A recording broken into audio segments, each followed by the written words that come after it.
When Jesus got the news, he slipped away by boat to an out-of-the-way place by himself, but unsuccessfully. Someone saw him, and the word got around. Soon, a lot of people from nearby villages walked around the lake to where he was. When he saw them coming, he was overcome with pity and healed their sick. Toward evening, the disciples approached him. "We're out in the country and it's getting late. Dismiss the people so they can go to their villages and get some supper." In other words, they didn't want to deal with it. But Jesus said, "There's no need to dismiss them. You give them supper." All we have are 5 loaves of bread and 2 fish.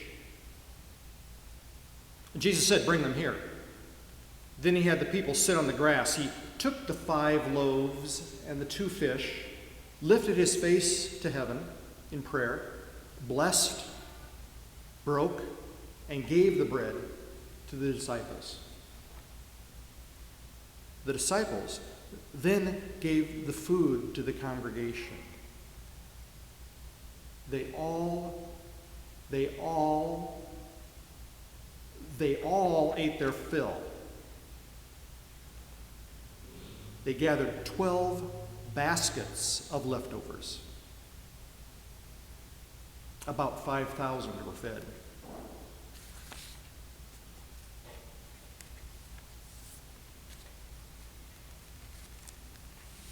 So, have some of you come this morning looking for some crumbs of support? Perhaps a few table scraps to spiritually satisfy you. If so, I want to caution you, even a meager crumb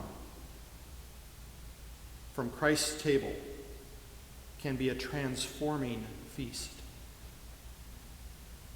This glimpse of Jesus' life we're looking at today is one of the more familiar stories from the Bible. If someone were to say to you, "Oh, you remember the story? It's about the fish and the bread," it's likely you might respond by saying, "Oh, yeah, the one where they only have a couple pieces of bread and they feed all those people. Then they start to pick up leftovers and they have more bread than they began with.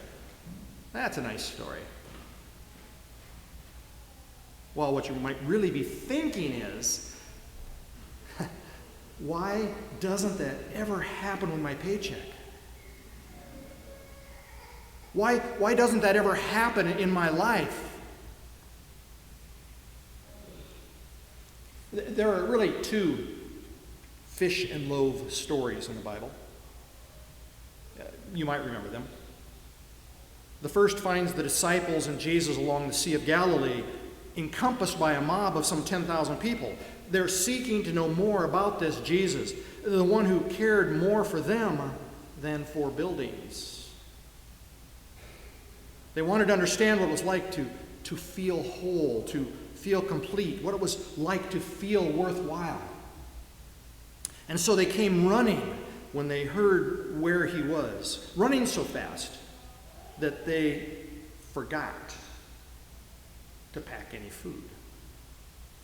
But they were still fed, spiritually and physically, because Jesus took compassion on them.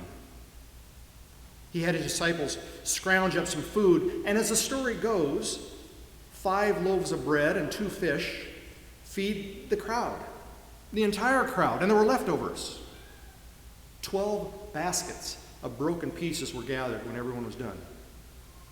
Seems like there was more than what they began with. The other fish story involves only about 4,000 people, and the account reads that they hadn't eaten for 3 days. But the result is similar. Everyone gets fed, and there are leftovers. 7 baskets full this time. When I read a portion of the Bible, I try quite hard at times to make sense of it for my life. I would imagine that most of us who read the Bible try to make an application for our own lives. As I struggle with the message to be discovered, I found that it's helpful to look at more than just that individual story. The writers, especially of the Gospels, tend to weave together a variety of events to make their point, often telling stories within stories. For example, Matthew places this particular account between the story of John the Baptist losing his head to Herod and the disciple Peter losing his faith in Jesus and almost drowning. On the surface, the stories seem disjointed. What, if anything, do the manipulations of an unscrupulous ruler, a starving crowd, and a fearful follower have to do with each other? And more to the point, what do they have to do with any of us? Here, if you will, is some of the thought that I went through in trying to discover the good news. The one obvious thread through all three stories is this experience of Jesus. At the end of the story regarding Herod's beheading of John, we hear these lines. John's disciples came and took his body and buried it. Then they went and told Jesus. And the beginning of the very next story starts out like this. When Jesus heard what had happened, he withdrew by boat privately to a solitary place. I haven't known of anyone being beheaded, but I can understand the loss of a friend. I can understand the loss of family. I can relate to the death of someone I love and the need to walk away from everything to gather my thoughts and lick my wounds. I can also understand how the next story relates. No matter how much I may want to walk away when the stress piles up, sometimes I can't. Alone for a brief time, Jesus was soon overwhelmed with the needs of others. How about it? Can you perhaps relate to what Jesus was feeling? I know that we come here hoping that Jesus can feel our needs, but have you a sense of what Jesus was going through that time? Emotionally drained, physically tired, spiritually seeking peace. He had just heard the news of his cousin's death and was now overwhelmed by thousands wanting a piece of bread and a piece of him. And here you are, just home from work, when it seemed like every deadline occurred that morning. There's a notice on the door that the utility company is going to cut off electricity because the bill wasn't paid. Meanwhile, the kids are hungry and arguing, your spouse has had a lousy day and just needs to be held for a little while. And somebody on the phone thinks it's imperative that you send them money at that particular moment for something you don't want. Not your story. Fill in the blanks. Do the first two stories tie in a little for you now? The next story that I saw in Scripture seems a little more awkward. The disciples are out on a boat and they're scared to death because of a storm. All of a sudden, the fear gets worse because they think a ghost is coming toward them on the water. It turns out that it's Jesus giving them a very real and a very visible lesson in faith, which Peter doesn't quite seem to grasp. It's easy enough to glean the message in this story if you let it stand alone. Have faith in Jesus. Don't doubt the power in that faith. But to tell you the truth, I'm not worried at this moment about walking on water. I'm looking for ways to survive when I am being overwhelmed by everything and everyone that life throws at me.